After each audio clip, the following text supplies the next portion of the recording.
sebelum dilanjut nanti dari perwakilan keluarga Tommy, Pak Tommy, saya mau menyampaikan bahwa advokat itu kalau bekerja harus ada surat kuasanya. Tanpa ada surat kuasa maka kami tidak punya kewenangan. Karena jantungnya pekerjaan advokat itu adalah surat kuasa. Makanya di dalam prinsip hidup saya yang bisa menghentikan saya dalam bekerja itu hanya dua. Yang pertama, juru selamat yang saya yakini datangkan 2 kali, atau yang kedua, kuasa itu dicabut oleh klien. Kalau 2 hal itu terjadi, maka selesailah pekerjaan menurut prinsip saya. Dan saya yakini juga mungkin sama teman-teman, cuma bedanya mungkin hal yang sifatnya spiritual rohani gitu ya. Nah, ini saya secara resmi akan memberikan surat kuasa ini kepada Ibu atau Ito Ria Bulgarigan. Surat kuasa ini ada 2 ya? Ada 2. Nanti tolong ditandatangan, baru setelah ditandatangan nanti saya akan serahkan kepada rekan-rekan yang lain untuk juga menandatangani. Baru dari situ resmilah kita memiliki ikatan dan tanggung jawab untuk kepastian hukum terhadap Tommy Mahmud. Itu mungkin sambil dipersiapkan nanti diberikan kepada Victoria supaya bisa ditandatangani. Iya. Lalu secara simbolis nanti di dokumentasi.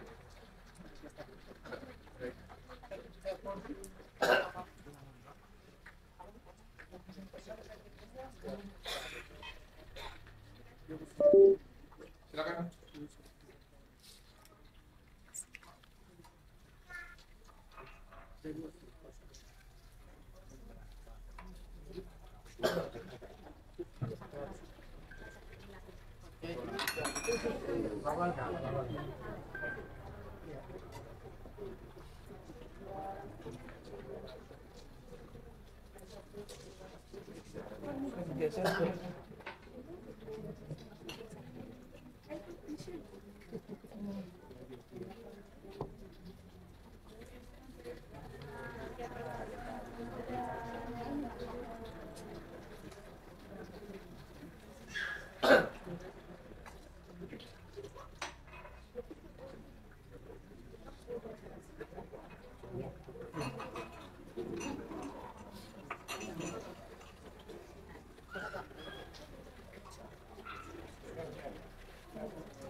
Di para pemberi kuasa dulu ya.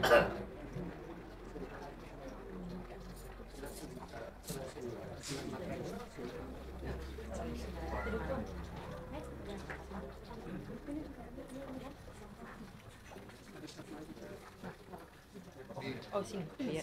Ini aku keluarin dulu gelas-gelasnya. Nanti kan sekedar informasi, ini pekerjaan ini atau gerakan ini kita tidak eksklusif ya, kita inklusif. Siapapun yang ingin bergabung sepanjang tujuannya adalah untuk terhadap keadilan dan kepastian hukum bagi Tommy Mahmud, maka kita akan bergandengan tangan.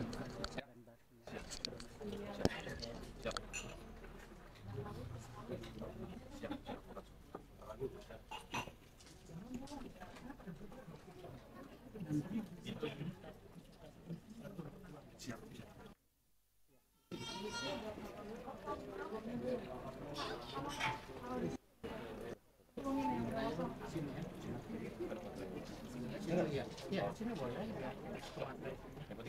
Nanti materai sampai.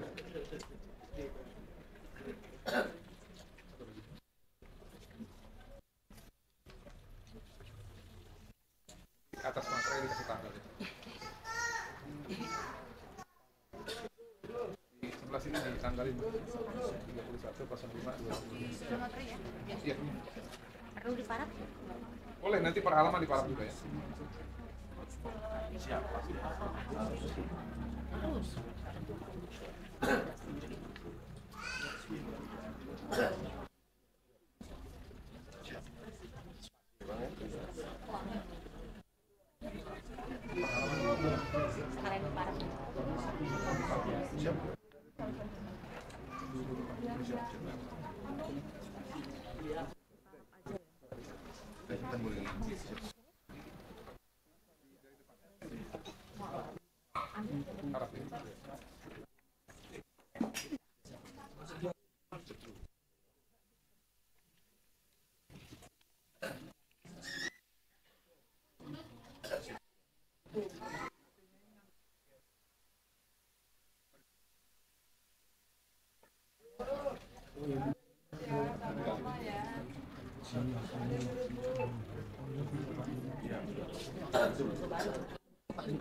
Oke, cukup.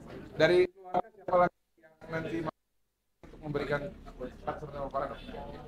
Oke, kalau begitu untuk tanda tangan surat kuasa sudah ditandatangani oleh Victoria.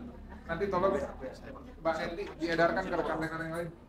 Ya, surat kuasanya supaya bisa ditandatangani. Oke. Waktu dan kesempatan saya berikan kepada Adinda adik dari Ibtu Tommy Markun ya.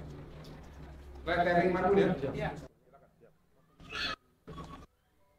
Baru nanti setelah ini siapa lagi yang mau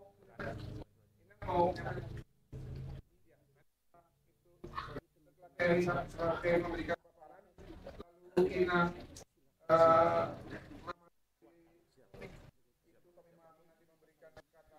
sambutan, lalu nanti kita sambung dengan diskusi. Silakan teman-teman semua, kalau ada yang mau ditanya atau mau sumbang saran, monggo. Ya, tapi kalau ini terkait strategi tidak secara detail karena ada beberapa hal yang tidak patut untuk kita karena lagi pelanggaran. Itu aja. Terima kasih. Jadi saya Putri Makmur yang kebetulan juga sebagai advokat. Saya terima kasih sudah mau di dalam tim untuk mencari keadilan bersama kami itu Tommy Makmur. Mungkin menjelaskan kronologi dan kejanggalan di pencarian pertama dan kedua. Nah, di sini saya dapat menjelaskan tentang pencarian langsung dalam operasi tersebut. Jadi operasi tersebut akan itu tanggal 20 April hingga 3 Mei. Sebelum ketemu operasi tersebut dilakukan, saya bertemu langsung dengan dan pas pelopor yang mana beliau memimpin tim untuk melakukan operasi pencarian. Beliau menanyakan keluarga kita meminta terus kita minta kemudian kita minta metal detektor. Nah, kemudian beliau menanya apa metal detektor? Terus kita bilang sampaikan izin jenderal, siapa tahu abang saya kalau memang benar hanyut, siapa tahu dia tersangkut di mana, karena kan dia menggunakan senjata panjang. Pasti ketika digunakan metal detektor dapat ketahuan di mana lokasinya. Nah, kemudian keempat kita meminta kenai pelacak. Nah, ternyata setelah sampai di TKP saya belum tahu, ternyata di pelacak tersebut tidak pernah. Nah, kita melaksanakan perjalanan itu dari tanggal 23. Kita berangkat dari Polres Bintuni jam 2 siang. Kita sampai di Mayado itu sekitar 3 jam menggunakan Hilux. Nah, 3 jam itu kita sampai di Mayado, kita bermalam di Mayado. Besok paginya kita berangkat sekitar jam 9 pagi menuju ke Kampung Mayarga, kampung terakhir sebelum masuk ke Untar. Itu membutuhkan perjalanan sekitar 2 jam. Kita tiba di Mayarga itu sekitar jam 12 siang. Nah, saya dengan teman saya, yang mana saya ajak juga orang Medan, karena saya berpikir saya ini mau ikut urusan, yang notabene mereka ini semua sudah kawan saya, gitu kira-kira. Jadi saya mau bawa satu orang yang bisa saya percaya pada saat itu. Nah, pada saat kita sampai di Mayarga, saya pikir langsung untuk melanjutkan perjalanan ke Lampung. Ternyata kita bermalam lagi, yang mana menurut saya ini mau waktu. Tapi kita tiba di Mayarga itu masih jam 12 siang, masih sangat terang. dan bukan juga karena ada hujan atau karena apapun. Nah, kemudian besoknya lah kita baru mulai jalan jam 7 pagi. Jam 7 pagi kita jalan sekitar 8 jam sampailah kita di yang namanya ada Kali Cempedak. Ada sekitar 8 km lah jaraknya dari TKP. Kalau menurut harus air, kalau tembak lurus. Nah, setelah kita bermalam di situ, besoknya kita berjalan jam 9 pagi, kita sampai di TKP itu jam 11 siang, itu sekitar 2 jam. Nah, situ saya berpikir, kenapa kalau kita sudah sampai di Kali Cempedak, kenapa tidak kita lanjutkan kalau perjalanannya sekitar 2 jam? Nah, jadi kita di jalan itu kita sampai di TKP di tanggal 25. Di tanggal 25 dilakukanlah olah TKP. Dilakukan olah TKP di tanggal 26. Di tanggal 26 dilakukan olah TKP. Saya ingin ke TKP langsung. Di mana pada saat itu koordinir untuk olah TKP adalah Pak Kompol Dion. Dia datang dari Provos Mabes Polri, tim dari Mabes.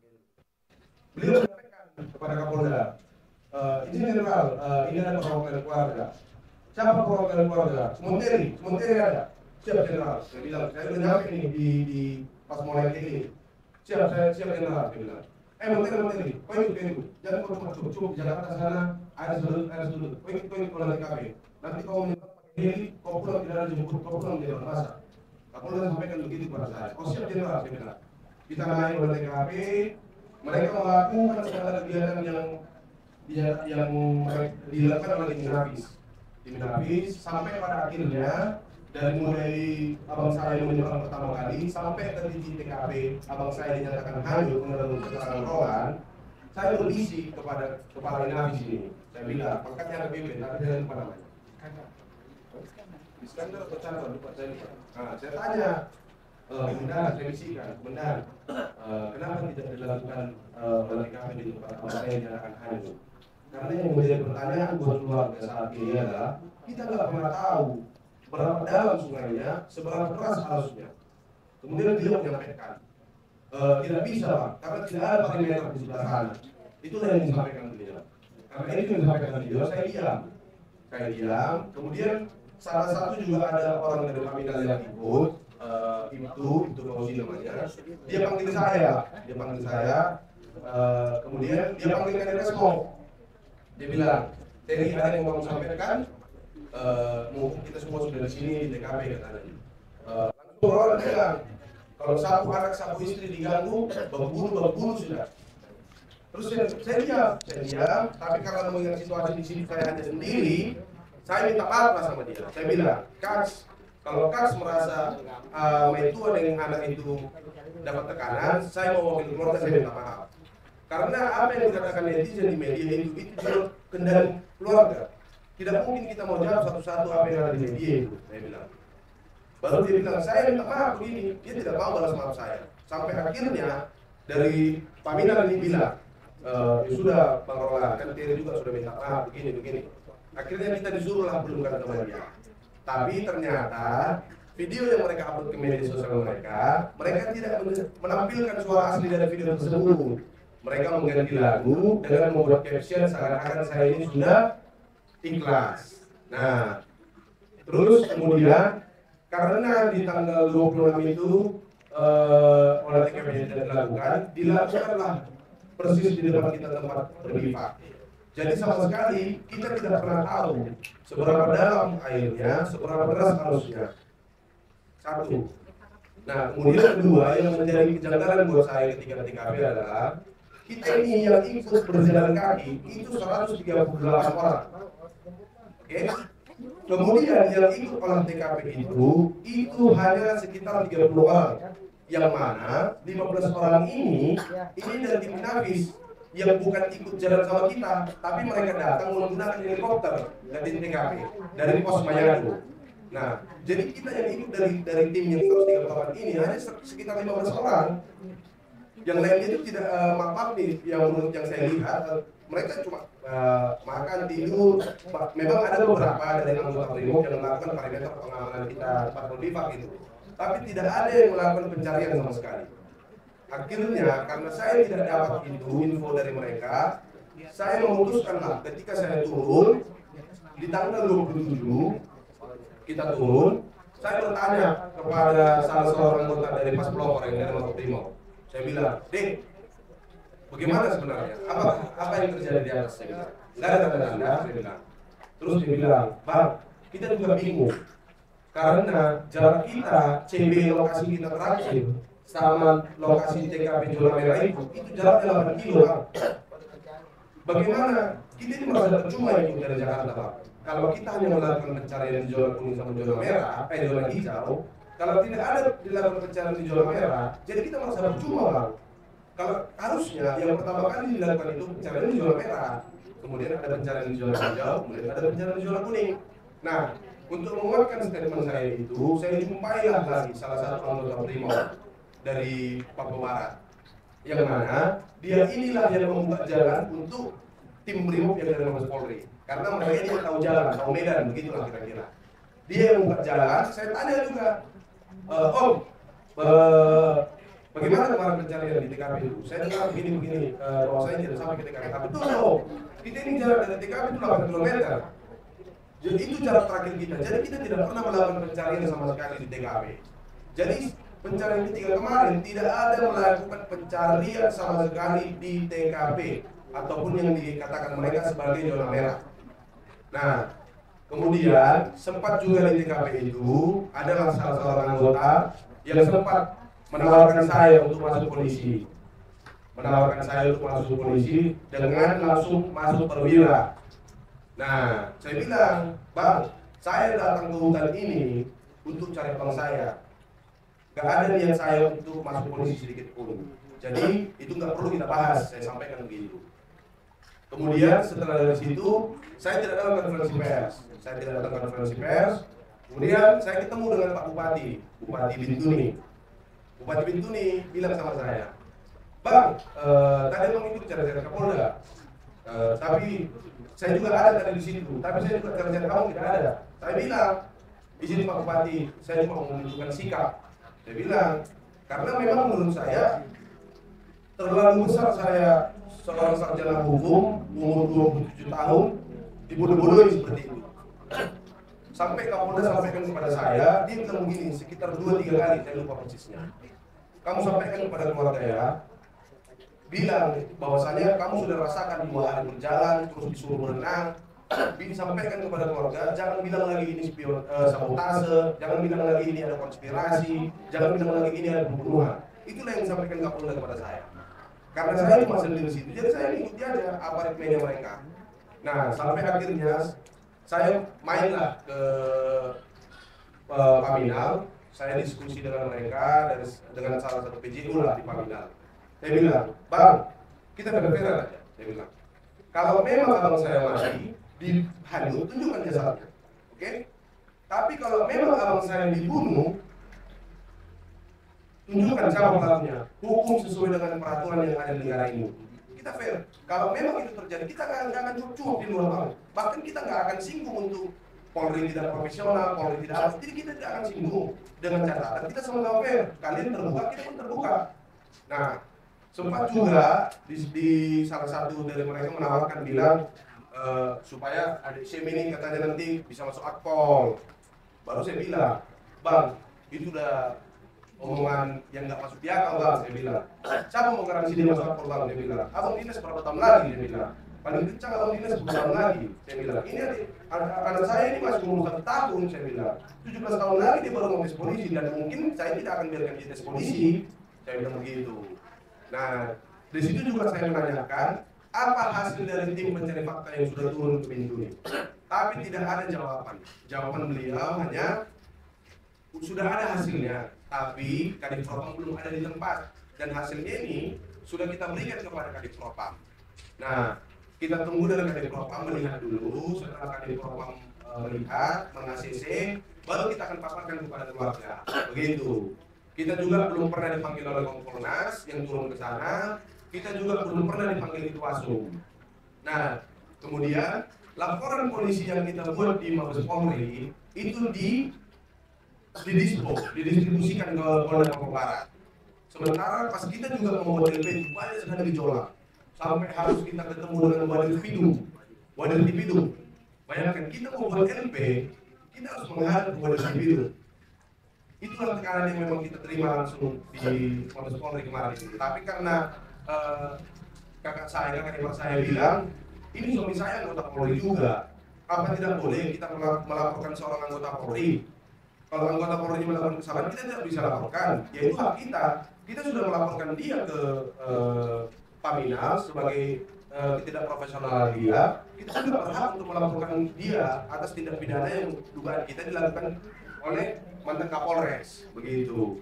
Nah, akhirnya di dispo lah ini LB itu sekitar SP2P-nya datang sekitar 15 April dan hingga hari ini belum ada lagi tindak lanjut dari laporan polisi tersebut, gitu. Dan sebelum pencarian ketiga juga, saya sudah sampaikan 2 kali kepada salah satu PJ pula di Paminal Polri, saya sudah bilang, Bang, saran kita dari keluarga supaya di pencarian ketiga tidak boleh diikutkan mantan Kapolres. Karena apa, Bang? Supaya terbangun netralitas yang baik, Pak. Oke, mungkin iya benar ada Kapolres di sana. Tapi kan kita tidak tahu, Bang. Saya bilang siapa tahu ada manuver. Ini dugaan saya, Pak. Dengan melihat dia aja mungkin anggota dapat tekanan, ini dugaan saya, Bang. Saya bilang. Jadi kita berharap supaya pencarian ini netral, beliau jangan ikut. Dan saya sampai minta itu 2 kali. 2 kali saya minta itu. Karena apa? Saya sudah dapat info A1-nya sebelum operasi itu dijalankan. Saya sudah dapat bahwasanya dia memang betul ikut. Memang betul dia ikut. Saya mohonkan lagi kepada mereka. Apa jawaban mereka? Untuk itu kita semua operasi ini dimanajeriali oleh Mabes Polri. Jadi kamu nggak usah takut kalau ini terlalu begini, dibilang. Tapi untuk Kapolres itu di luar kendali kita. Bisa jadi Kapolres yang bawa atau memang dia tergerak hatinya, katanya begitu. Nah, jadi memang kemarin itu dia tidak bisa menjawab apa yang keluarga minta, begitu kira-kira. Nah,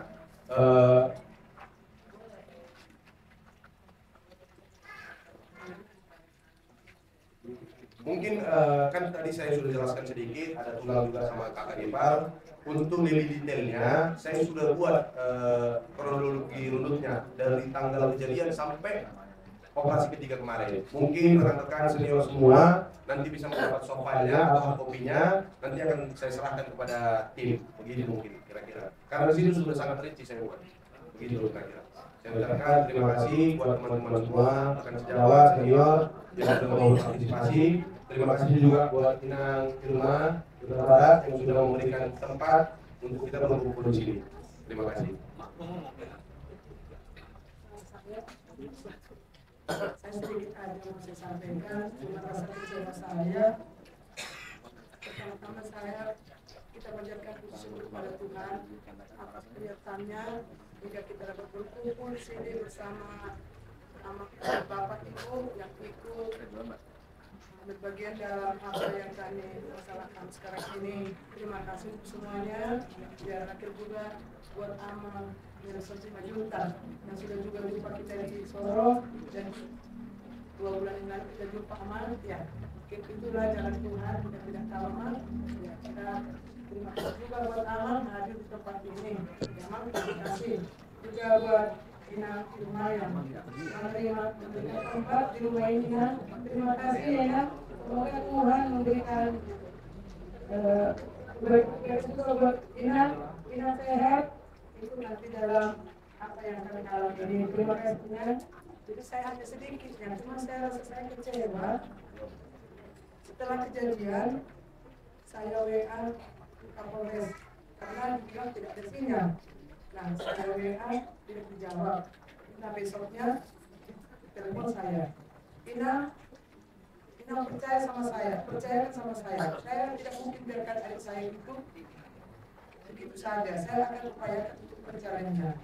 Katanya Ina sakit dari anak tarikan. Ya memang saya sedang sakit memang karena saya sok menerima berita ini. Saya bilang, jadi Ina sehat ya. Nanti kalau mau ke Papua, Ina telepon saya. Setelah akhir Januari, kami sampai di Bintuni tanggal 25. Hari Minggu pulang ke Baktiar sore, saya ngajak Bapak Tommy, saya ajak para teman, saya ajak Eda, Bapak Tommy. Akhirnya kita bilang sebagai orang tua, saya perlu juga menghadap untuk meyakinkan Bapak itu untuk bisnis lagi cara yang Tommy. Nanti bolehlah pergilah kita akan pergi. Kebetulan ada kamu ada kamunya yang bilang tahu. Saya terima di sana jalan. Saya bilang ini, Bapak, saya orang tua yang tahu mungkin Bapak pergi bertemu dengan saya. Saya minta tolong Bapak, tolong dari pencarian yang maksimal. Karena sudah hampir sebulan lebih anak kami tidak tahu beritanya di mana. Ina percaya, adik saya itu masih hidup. Kalau memang asli itu puji Tuhan, aman. Tapi kami minta tolong Bapak, bagaimana pencarian maksimal? Ina, kita besok harus berangkat untuk pencarian kedua. Tapi saya nggak mau mati, nak. Saya nggak mau mati. Saya di sawit ini menunggu nanti. Karena KKB sudah menunggu di situ, sudah ada informasi. Sementara saya tidak tahu sawit itu sampai di mana. Jadi saya bilang, Bapak, kalau masalah sawit di mana, saya tidak tahu. Saya minta tolong kepada Bapak untuk mencari anak saya yang semaksimal mungkin dengan keluarganya Bapak. Iya, yang saya tidak mau mati karena kalau nanti saya tidak ada di sawit, ada tembakan nanti di bawah, tidak jadi pencarian kedua. Jadi saya merasa takut lagi. Cuma saya rasakan juga sama Bapak itu, Bapak, tolong Bapak, saya sebagai ibu dari suami. Dan tolong kepada akhirnya itu ya, saya masih hidup. Cerita kita pulang dari situ. Saya cerita sama itu keceritakan seperti tadi.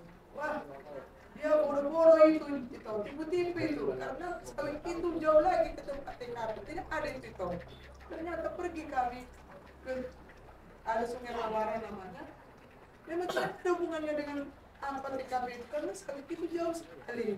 Jadi itu maka saya kecewa, saya sampai menjumpai, datang ke rumahnya untuk menghormati sebagai orang tua. Tapi begitulah tipu-tipunya itu saya masih kecewa, makanya saya sampaikan ini. Dan apa yang saya pikirkan saya sampaikan. Terima kasih.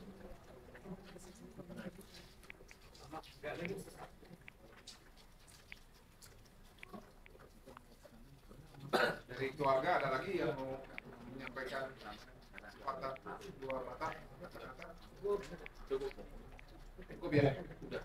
Oke. Selanjutnya tadi ada surat puasa. Tadi Mbak Nenti ya lagi diputar ya. Tolong rekan-rekan nanti ditandatangani. Setelah ditandatangani kita akan kirimkan PDF-nya ke grup ya. Sudah ada grup ya. Yang belum tergabung di grup nanti sampaikan ke Bang Jelani biar teman-teman yang hadir hari ini. Tapi kalau yang sudah ada di grup nanti semua terkait informasi, data-data, kronologi dan juga strategi untuk penanganan perkara kita akan share di grup. Oke, tanpa berlama-lama, tadi kita sudah mendengarkan semua dari keluarga terkait kasus posisi, terkait kronologi dan terkait kejadian yang menimpa Ibtu Tommy Mahfud. Sekarang tiba saatnya untuk rekan-rekan apabila ada hal-hal yang ingin ditanyakan ataupun mau sumbangsi pikiran sepanjang tidak penjabaran secara detail. Nanti secara detail kita akan bahas di internal. Tapi kalau kita mau menyampaikan saran ataupun pertanyaan, boleh banget teman-teman supaya mendapatkan informasi yang utuh dan saling berbagi. Mungkin bisa saya serahkan kepada siapa duluan yang mau nanya nih teman-teman? Boleh lah. Ya, oke.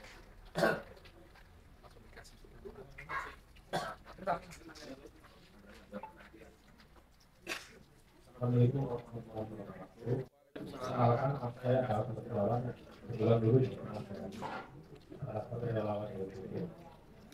Tadi setelah mendengar paparan dari almarhum ini kan dugaannya kan diguganya memang benar musibah kecelakaan dan juga ada kemungkinan diduga ya, terjadi sesuatu lemah dibunuh. Yang mengenai apabila diduga terjadi kecelakaan ya, sejauh mana sih pencariannya terhadap korban, apakah melibatkan masyarakat ya? Tapi kan saya kan hanya melibatkan polisi yang mencari. Nah, polisi kan bukan asli situ ya, kalau wilayah itu pasti kan yang punya wilayah kan masyarakat itu. Sejauh mana terlibat masyarakat dan juga apabila ada dugaan ya almarhum ya adanya juga dibunuh ya, keluarga mesti ada bukti-bukti awal-awal ini ya, bukti-bukti pemula, contohnya seperti handphone, apakah sudah ya sejauh mana ada. Kebetulan bapak kan ya seorang polisi juga kan tahu lah seperti apa, kira-kira seperti itu. Terima kasih atas kesempatan yang diberikan. Oke, lanjut. Nanti sekalian aja ya. Lanjut teman-teman, silakan kalau ada yang mau bertanya atau menyumbang saran, dipersilakan teman-teman seluas-luasnya. Terima kasih atas kesempatannya. Perkenalkan, nama saya Andreas Andri Rawan. Saya sudah mengetahui dari renat peristiwanya dari YouTube, dari Uya segala macam. Saya sudah mendengarkan dari bapak ya, yang jelas sekali dari bapak sih kan gitu kan. Karena bapak kan ikut dalam pencarian ya sama rekan kita ini bangsa Bonteri. Itu kan ya, kalau kita lihat kan dari rentetan peristiwanya itu di sini kesimpulannya kan seperti ada yang ditutup-tutupi ya, kan gitu kan. Ada yang ditutupi supaya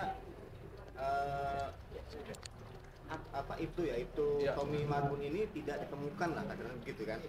Mulai dari katanya ada KKBK gitu kan, supaya Basarnas tidak turun kan gitu kan, karena itu daerah konflik kan gitu kan. Terus sampai dari Polri-nya tidak meminta surat permintaan untuk khusus buat pencarian tersebut kan, itu baik dari TNI maupun dari Basarnas kan gitu kan. Yang jadi pertanyaan saya gini, kalau memang misalnya orang ini dihilangkan lah, taruh dihilangkan kan gitu kan, atau ada dugaan peristiwa ada dibunuh gitu ya, atau dihilangkan. Ini kan kalau saya dengar dari istrinya kita nggak tahu lama atau belum ya, dari itu Tommy itu kan antara Kapolres sama itu Tommy ini kan katanya deket sekali kan hubungannya kan, ya kan, kayak istilahnya deket, close lah gitu ya. Nah di sini yang jadi pertanyaan saya gini loh, beberapa bulan terakhir atau beberapa waktu terakhir dia sebenarnya menyelidiki atau menangani kasus apa sih gitu kan. Yang jadi pertanyaan kita loh gitu loh. Kan nggak mungkin kalau misalnya orang mungkin ya, kita punya niat untuk membunuh orang atau menghilangkan orang atau apapun itu, pasti kan ada sesuatu di balik itu kan gitu kan. Ya kan? Jadi selain proses pencariannya kita juga pengen tahu juga nih sebenarnya itu Tommy ini sama Kapolres ini sebelumnya sudah melakukan atau melakukan pendidikan apa sih gitu. Ya kita kan selama ini kan tahu juga kan ada beberapa peristiwa polisi tembak polisi lah ya, yang masalah galian lah apalah segala macam, itu kan kita juga belum tahu loh gitu. Yang selama ini yang kita dengar hanya proses pencarian, ada kehilangan dari itu Tommy kan gitu kan. Demikian, jadi artinya harus tahu juga latar belakangnya ini apa sih sebenarnya kan gitu kan. Mungkin bisa kalau misalnya dari polisi berarti kan pekerjaan dia selama dia menyelidiki dan penyidikan itu apa nih selama ini yang selama sebelum kejadian tersebut gitu. Terima kasih. Bagus ini Bang. Jadi kalau saya simplifikasi apa motifnya gitu ya. Iya, jadi sebelumnya dia sudah sedang melakukan menangani kasus apa gitu Bang? Iya, maksudnya kan tadi pertanyaannya kalau ini merupakan tindak pidana, tentu ada motif. Karena yang namanya tindak pidana khususnya penghilangan nyawa orang atau apapun itu ya, mustahil nggak ada motif kecuali tindakan tersebut dilakukan seketika ataupun karena orang ini ada sedikit dibilang hilang nggak, tapi secara mental itu dia punya indikasi psikopat gitu. Walaupun psikopat di Indonesia itu bilang bukan gila, tapi kalau di luar negeri itu udah dibilang kegilaan, tapi kegilaan yang menurut Bapak Muhammad siapa itu ahli kriminologi, kegilaan ataupun emosi yang bisa berpikir. Ini terus terang menarik. Kenapa? Saya pun juga meyakini pasti ada motifnya. Nah kebetulan kemarin saya diskusi sama Itok Tarigan, yang dia sampaikan itu masuk akal juga. Ada beberapa operasi sebelumnya yang tidak mendapatkan atensi publik. Padahal operasi-operasi ini diharapkan dapat memberikan rewards bagi para pimpinan.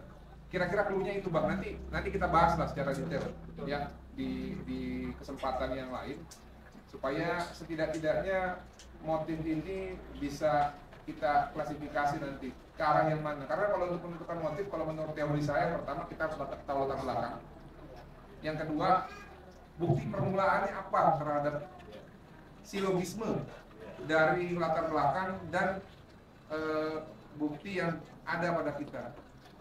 Sama kayak kasus lagi ya, kita harus tarik lagi dan buka lagi lembaran nama. Walaupun sebenarnya saya sebisa mungkin nggak mau bahas kasus Joshua, tapi karena ya jurisprudensinya itu yang terekspos, yang luar biasa, yang jahat, yang dilakukan oleh dengkotnya polisi di Parcok.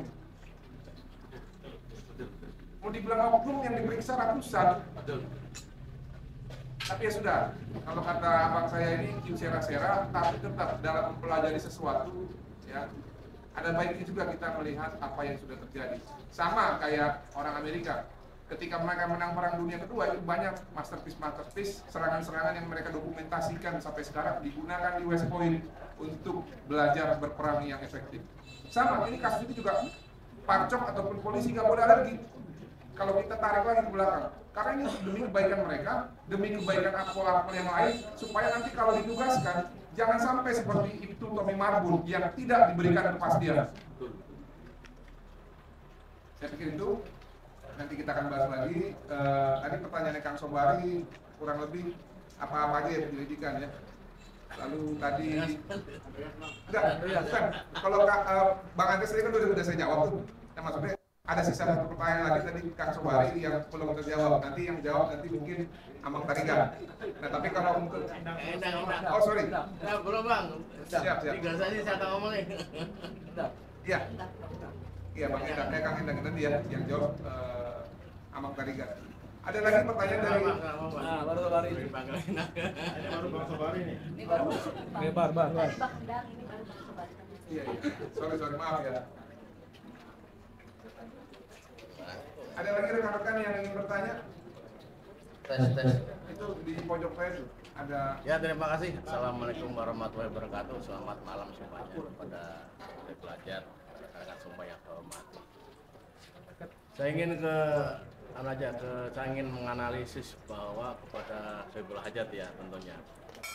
Aku nggak ingin masuk ke pidana karena pidana tadi sudah ditanyakan oleh sahabat saya Bang Endang sama Bang Andreas. Saya lebih cenderung ke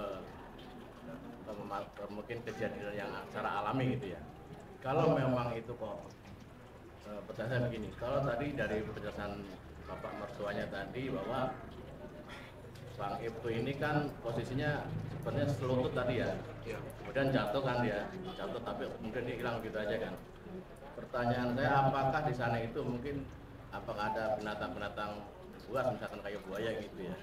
Yang kedua harusnya di teman-temannya polisi itu harusnya langsung tempat kejadian dan langsung diperiksa tempatnya sampai jauh lah gitu.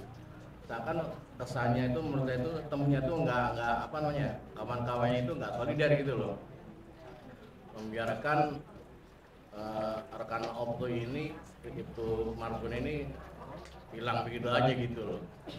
Bahwa tadi juga dia disebutkan tadi oleh Soebul Hajat tadi bahwa dengan dibantu oleh warga setempat pun juga sebenarnya itu kan nggak logis secara hilang begitu aja gitu. Jadi mungkin analis saya bahwa polisi itu tidak serius dalam menangani perkara ini dan memang kita perlu ada gerakan-gerakan ini gitu. Saya terima kasih. kasih.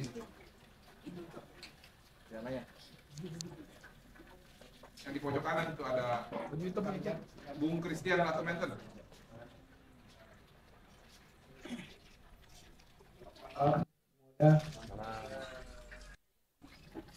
Mohon izin saya ingin bertanya ke pihak keluarga. Apa ya, satu kan memang ini adanya dugaan ya, maksudnya hilangnya almarhum itu kan yang kita duga lah, memang ada hal-hal yang tidak alami gitu kan. Nah, sekarang yang kita cari ini kan sebenarnya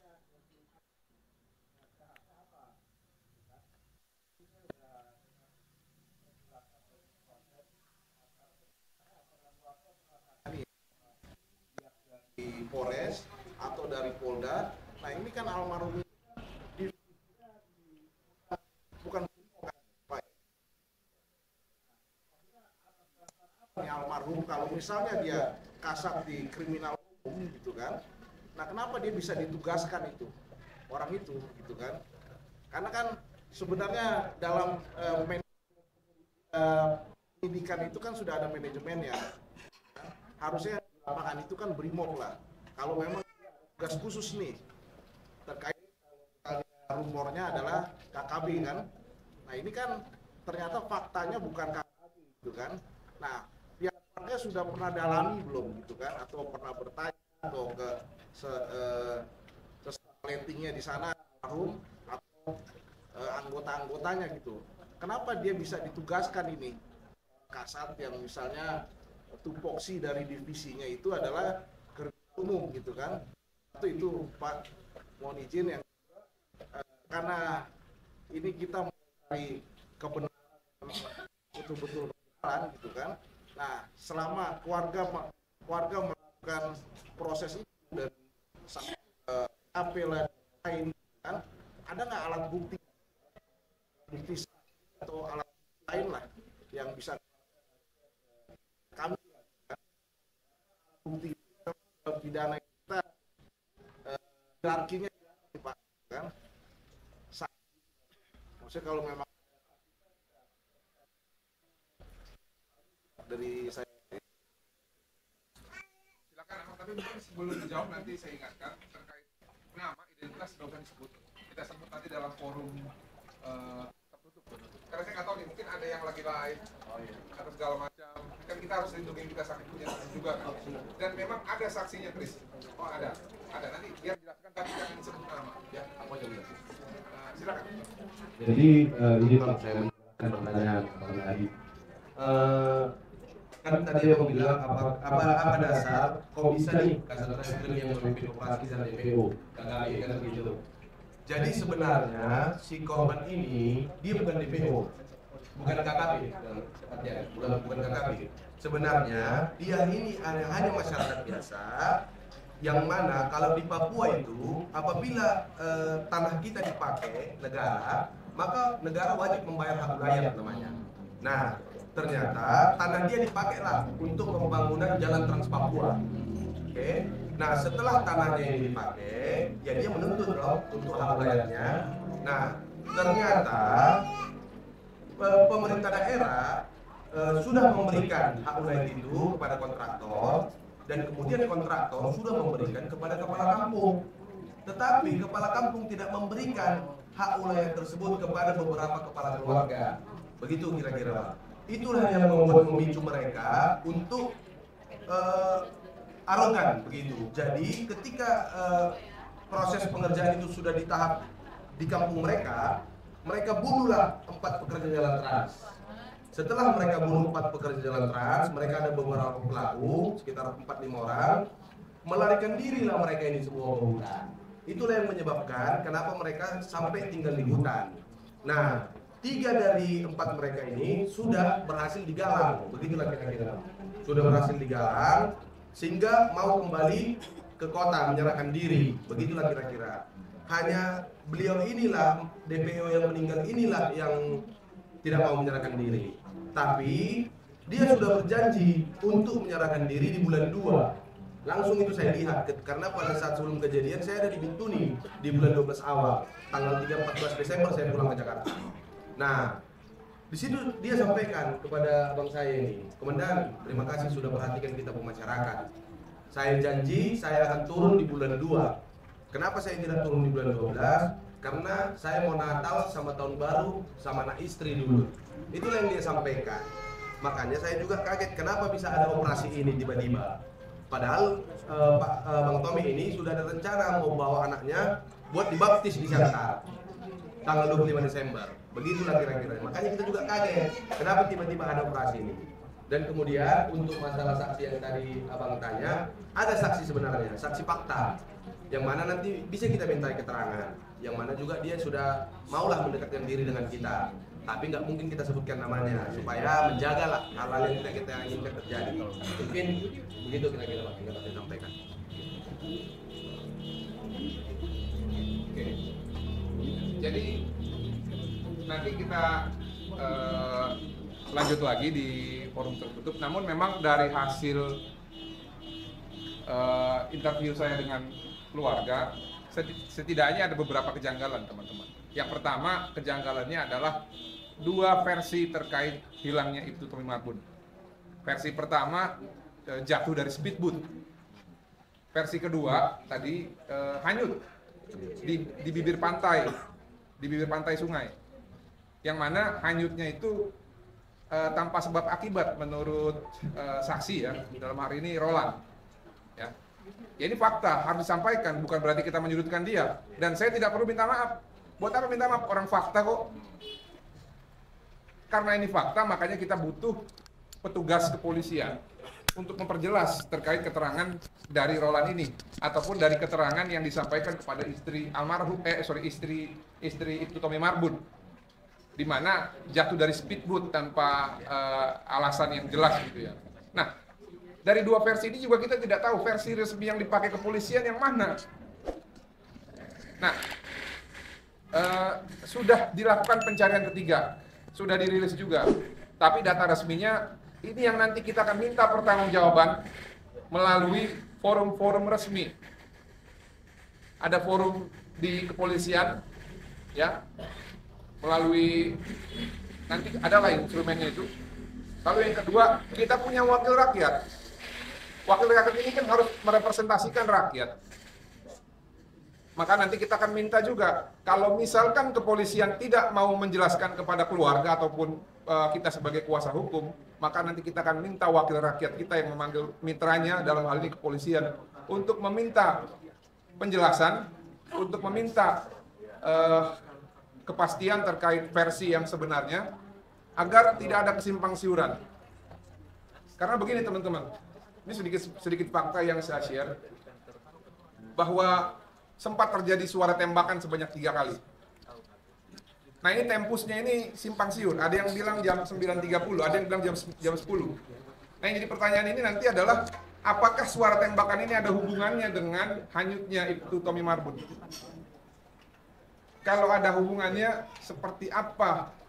Ya, kalau kita berbicara teori hukum ya, teorinya Von Bury, kondisi sine qua non, sebab akibat. Karena nggak mungkin ada yang lewat kalau direkonstruksi dengan benar. Karena pasti ada jejak. Kalau dia ke bibir pantai, harusnya dari hutan itu ke bibir pantai harusnya ada jejak. Dan ketika hanyut itu harusnya tadi seperti disampaikan tadi pakai logika, kalau kita taruh kelapa kan kelapa itu hanyut kemana itu bisa dilihat juga. Nah ini kan yang belum jelas karena versinya juga belum jelas. Versi resminya seperti apa, supaya nanti kita bisa melihat sebenarnya pekerjaannya ini benar atau enggak, beres atau enggak, sesuai dengan apa yang mereka jelaskan atau tidak. Apalagi tadi katanya ada KKB, ternyata versinya KKB versi dukun gitu loh, nggak ada KKB-nya, hanya masih dalam terawangan dan halusinasi. Dan tadi katanya melihat dari jarak 400 meter. Ini saya jadi teringat kasusnya ini almarhum Vina Cirebon. Katanya si siapa itu namanya yang saksi itu, dia bilang dari jarak 20 meter atau 18 meter itu katanya, dalam kondisi gelap. Ya akhirnya kan nggak bisa dipertanggungjawabkan hal yang seperti ini. Karena kalau kita berbicara 18 meter atau 15 meter itu panjangnya lapangan bola itu teman-teman. dalam keadaan gelap yang tidak penuh penerangan, harusnya sulit untuk melihat. Nah, sama seperti kasusnya itu Tommy Magun. Itu kan juga harus bisa dijelaskan dan harus logik. Nggak bisa enggak. Oke, kita lanjutkan lagi. Kalau ada pertanyaan silakan teman-teman. Jadi pakai kamar ini. Ada juga fakta. Ternyata keterangan dengan Resmo berbeda dengan keterangan TNI. Yang mana yang kita dapat ini keterangan dari Kanit Resmo, kalau Bang Tommy ini hanyut di jam 8.30 sampai jam 10. Itulah range hanyutnya. Tapi kalau dari keterangan TNI dan itu tertulis, kalau Bang Tommy itu hanyut di jam 5 sore ketika jalan pulang. Itulah faktanya begitu kira-kira. Nanti semua dokumennya pasti kita lampirkan semua. Ada semua buktinya sama kita. Mungkin begitu tambahan dari saya. Ya.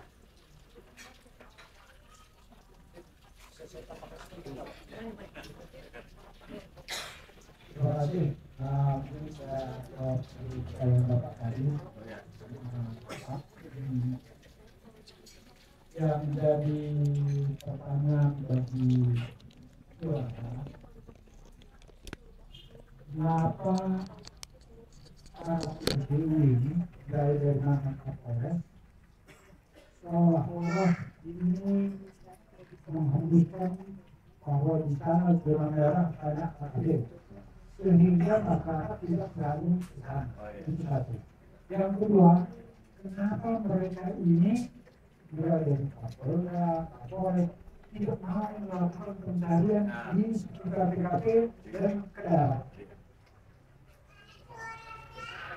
Dan kalau masalah TKP di sana itu sudah ada rekaman yang kita dan yang betul-betul bisa. Nanti akan kami serahkan ke tim. Jadi awal di sana itu bukan TKP. Yang di sana itu cuma satu laki-laki dalam 3 rumah itu, atau 3 rumah. Pertama, istri kedua, 2 saudara perempuannya, 4 anaknya yang paling besar umur 6 tahun. Dan 11 men yang jadi nanti akan kita sampaikan semua sama jadi kalau karena ada kebetulan kenapa orang ini tidak ada yang mau melakukan pencarian di daerah TKP itu karena pencarian ketiga ini tuh tidak dilakukan juga. Harusnya kan segera ya Pak, harusnya segera cari harusnya kan, jangan kan dia malah 10 Bang, bulannya kan iya. Betul.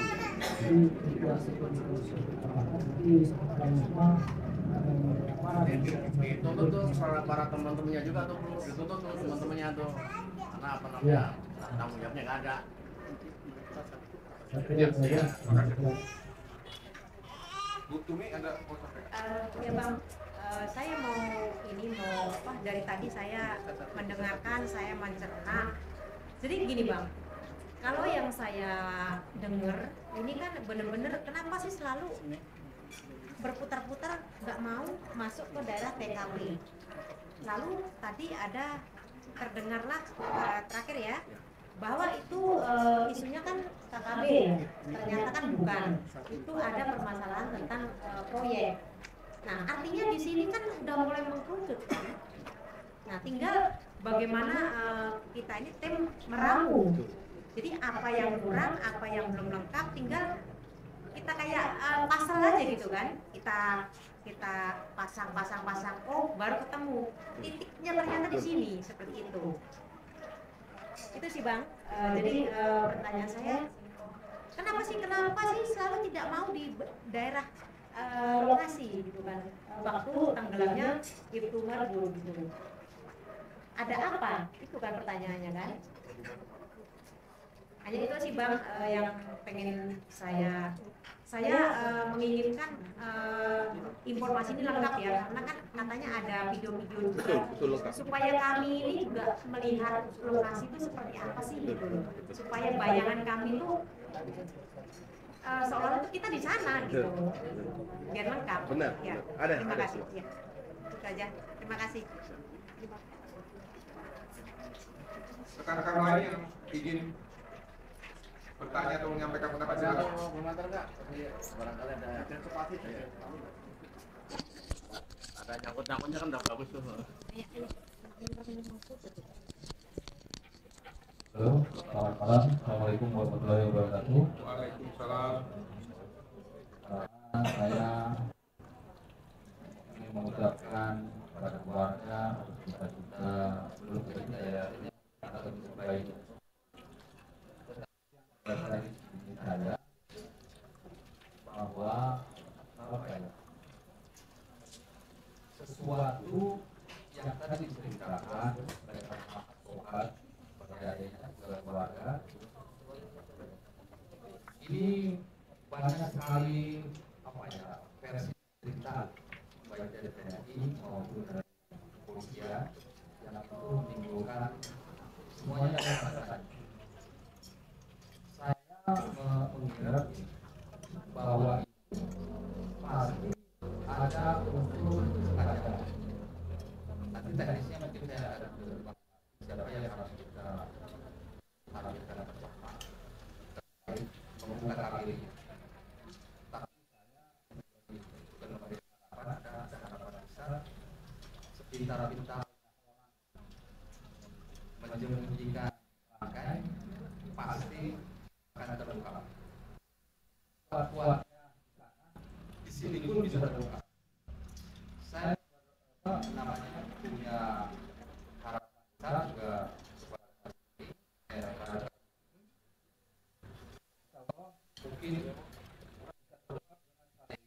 mungkin tidak hanya strategi hukum, mungkin dengan strategi politis.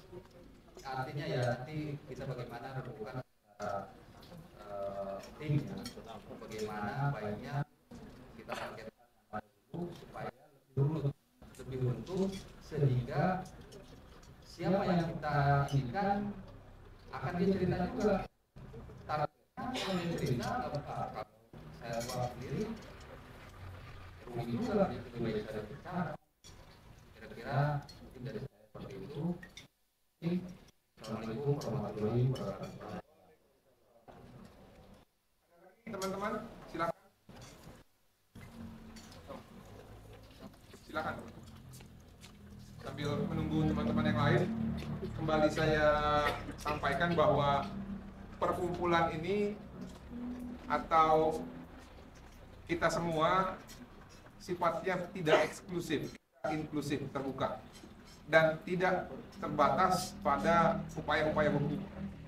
Kita pahami betul bahwa memang dalam mencapai suatu tujuan, khususnya keadilan, memang selain langkah hukum, langkah-langkah yang lain seperti langkah-langkah spiritual, kita meminta kepada Sang Pencipta, lalu langkah-langkah sosial, lalu mungkin hal-hal yang sifatnya berhubungan dengan jaringan kita dalam bentuk entah itu politik, entah itu pemerintahan gitu ya. Itu seoptimal mungkin saya harapkan bisa kita kontribusikan gitu ya. Tujuannya apa? Tujuannya bukan cari siapa yang salah, siapa yang benar, enggak. Bukan cari kambing hitam untuk disalahkan, enggak. Tapi untuk mencari kepastian dan mencari keadilan. Karena kenapa? Saya kembali ingatkan bahwa setiap nyawa manusia itu berharga di mata Tuhan. Kalau setiap manusia itu berharga di mata Tuhan, maka kalau ada sesuatu terjadi kepada anak bangsa ini, khususnya yang diberikan tugas untuk menjalankan tugas-tugas kenegaraan dalam rangka penegakan hukum, maka pemerintah wajib hadir, pemerintah wajib memberikan pertanggungjawaban terhadap kepastian yang hilang tersebut. Karena kenapa? Ibtu Tommy Marbun ini bekerja untuk negara, bukan bekerja untuk dirinya sendiri, bukan bekerja untuk orang lain dalam konteks keperdataan. Hal yang terjadi ini harus mendapatkan kepastian terkait statusnya. Lalu yang kedua, hal yang serupa ini nggak boleh terjadi lagi. Kalau nggak nanti mohon maaf ya, siapa yang mau tugas di daerah? Siapa yang mau diberikan penugasan untuk melakukan penegakan hukum? Kalau ketika terjadi sesuatu hal yang tidak diinginkan, ya, dalam rangka ataupun demi kepentingan kelompok atau demi kepentingan kondusivitas institusi, hal tersebut diredam. Yang ini nggak boleh, nggak boleh. Karena kenapa? Dari kesalahanlah kita belajar supaya kesalahan itu tidak terjadi. Tapi kalau kesalahan itu, mohon maaf ya, tidak ataupun ditutup-tutupi, tidak akan ada corrective action ke depan, dan pasti akan terulang lagi. Nah ini yang nggak boleh. Jadi karena kita cinta negara ini, kita cinta setiap segenap anak bangsa, dan kita juga cinta kepolisian. Jangan bilang kita dalam hal ini berkumpul untuk melawan polisian, enggak. Bahkan terkadang kalau ada orang-orang yang mengatakan, udah bang, itu kan polisi surveinya di bawah 50% menurut Debat Kompas pada dia, bubarkan aja. Saya nggak setuju, karena kenapa? Jadi ada filsuf Yunani pernah menyampaikan 40 sebelum Masehi atau sekira itulah. Ada adagium yang mengatakan homo homini lupus. Manusia itu jahat. Saking jahatnya itu mereka diasumsikan sebagai serigala yang akan memangsa sesamanya. Nah kalau nggak ada penegak hukum, nanti kita jalan-jalan ke depan itu, ya, bisa digebukin orang atau bisa dibunuh orang, ya, semena-mena. Nah, ini nggak boleh. Nah, tapi kalau ada yang kurang, ya ini harus diperbaiki. Nah, kita hadir di sini selain untuk membantu agar keluarga Ibtu Tommy Marbun ini mendapat keadilan dan kepastian, kita juga mau ke depan hal yang serupa tidak terjadi lagi, supaya segenap anak bangsa yang nanti diberikan penugasan itu bisa aman. Itu mungkin. Ada yang lain teman-teman? Silakan. Boleh angkat tangan nanti biar diantarkan mic-nya oleh Mbak Nenti.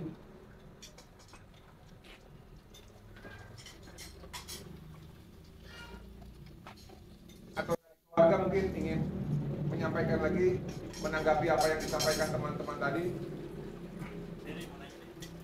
Silakan. Dengan rekan siapa ini? Dias. Oh, oke, gantian. Dia sampatan.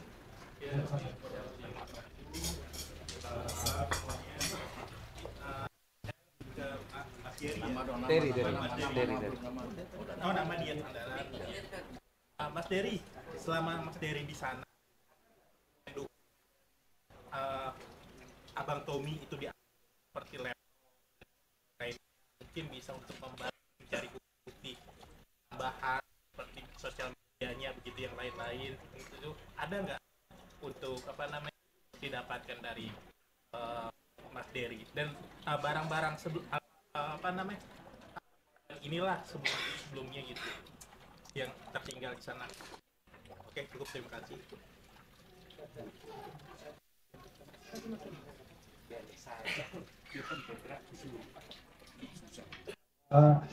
kasih banyak tadi jadi waktu itu saya tanya lah mereka, karena HP, Rompi sama dengan Selvi, senjata HP itu dikembalikan sama keluarga, tapi Selvi masih ditahan di Polda. Waktu itu saya tanya, mana dikumpulkan, bukan mereka dikumpulkan itu barang, semua dikumpul. Saya tanya, di mana itu dikumpulkan HP itu? Mereka sampaikan, ini dikumpul. Jadi dikumpulkan dia HP itu. Ya. Rompinya juga ditinggalkan di dikumpul. Sama dalamnya, rompi sama dengan HP. Dikumpul. Dari dikumpul itu ke TKP, itulah sekitar 2 jam lagi jalan kaki. Terus sesama anggota di sana, anggota polisi yang saya cerita, mereka sampaikan, dan kita bertanya juga, sejak kapan HP digunakan kalau membawa operasi? sekarang HP Tommy itu pakai penyunting anti air itu. Kan tidak mungkin di seorang kasat meninggalkan. Setahu saya pimpinan itu mereka bisa kita kumpulkan HP-nya semua. Kalau dianggap itu berbahaya, ya pimpinannya tetap awas. Tapi ini kan di sana tidak ada jaringan juga. Dia kumpulkan HP katanya, tapi nyatanya di TKP ada foto-foto TKP. Jadi dikumpulkan katanya ini kan itu yang mungkin nanti bisa dijalani sama beberapa sama itu sekalian. Jadi dikumpulkan itu bukan sekali suatu mau berenang, bukan. Dikumpulkan itu dikumpul. HP rompil dikumpulkan di titik kumpul, bukan di pinggir kali suatu mau menyerang. Jadi gitu. Nah, terima kasih.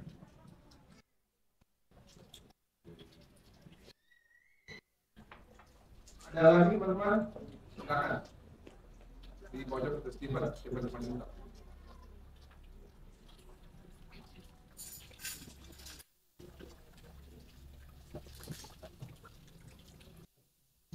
Selamat malam semuanya.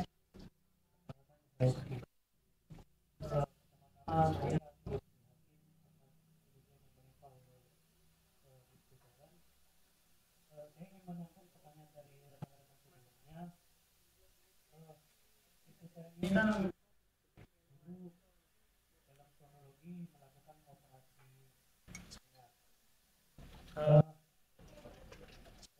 khusus keluarga banyak kepada rekan juga sebelumnya sudah ketahui belum Pak? Kan orang itu melakukan operasi kan ada perintah dulu sudah diteliti Pak. Ini saja Pak. Terima kasih.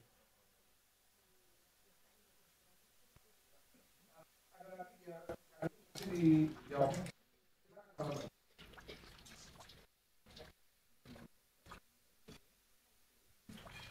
Ada lagi teman-teman? Dari yang perempuan ini, rekan kita yang perempuan mungkin ada pertanyaan. Jenny tuh. Selain logika, kadang intuisi atau perasaan itu juga bisa merasakan ada suatu hal yang mungkin sifatnya belum terpikirkan ataupun belum kita bahas. Mbak Niki mau tanya? Silakan.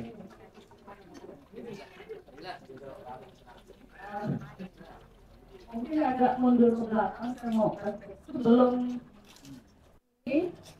kejadian ini gitu, beberapa bulan atau sebelumnya itu memang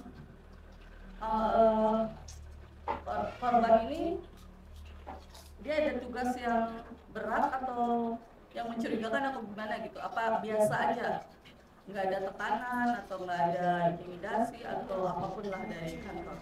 Karena kan biasanya dia kalau begitu ada sebabnya dulu gitu, nggak mungkin tiba-tiba dia hilang atau nggak mungkin kan dia tiba-tiba ada petugas di mana. Kalau sebelum itu ada sebabnya gitu, di awalnya tuh seperti apa kan kelihatan tuh dari perilakunya bagaimana, dari misalnya raut muka yang suntuk atau dia memang bermasalah apa gimana gitu, itu ada perubahannya nggak dari sebelum kejadian sama setelah kejadian, mungkin itu.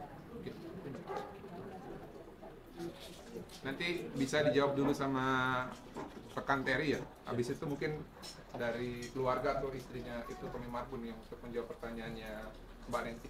Silakan, waktu dan tempat saya persilakan. Jadi untuk pertanyaan tadi menanyakan apakah kita sudah mengetahui tentang operasi ini gitu. Jadi di tanggal berapa kalau ke Jakarta? 13 11 ya.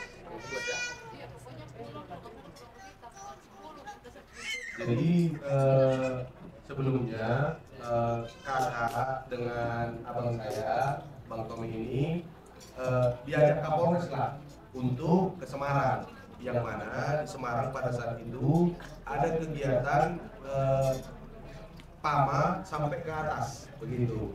Nah, sempat abang saya menanyakan, Komandan, tidak apa-apa saya ikut, katanya. Udah, tidak apa-apa, nanti kamu teman-teman saya di hotel aja. gitu. Nah, jadi mereka berangkat lah, yang mana mantan Kapolres yang ke Polres Bintuni sebelumnya, dia berangkat duluan ke sana. Nah, pada saat orang kakak saya berangkat, ketika mereka tiba di Bandara Soekarno-Hatta, tidak sengaja di tempat makan, mereka ketemu dengan Kapolda. Nah, Kapolda mungkin kenal, kok ngapain di sini? Bikin apa? Siap Jenderal, saya diajak Kapolres Bintuni, diajak Kapolres begitu. Terus, tidak ada di sini untuk pamen, dia bilang. Pama, dia bilang. Ini khusus pamen ke atas, katanya. Kok balik kanan sekarang? Nah, itulah yang buat dia balik kanan, tidak ikut lagi ke Semarang. Jadi dia pulang ke Bintuni. Jadi malam itu, hari itu nyampe, hari itu juga balik ke Bintuni. Betul ya, Kak ya? Nah, apa? Iya, maksudnya hari itu juga nyampe. Jadi subuhnya, jadi beristirahat di hotel di bandara, begitulah kira-kira, Pak. Jadi mereka tidak lanjutkan lagi ke Semarang, tapi mereka jadi balik kanan ke Bintuni. Nah, sampainya di Bintuni, itulah Bang Tommy tiba-tiba kita juga nggak tahu operasi ini, malah mempersiapkanlah untuk operasi ini. Begitulah kira-kira. Mungkin untuk lebih lengkapnya, mungkin bisa ditambahkan oleh kakak yang langsung pada saat itu.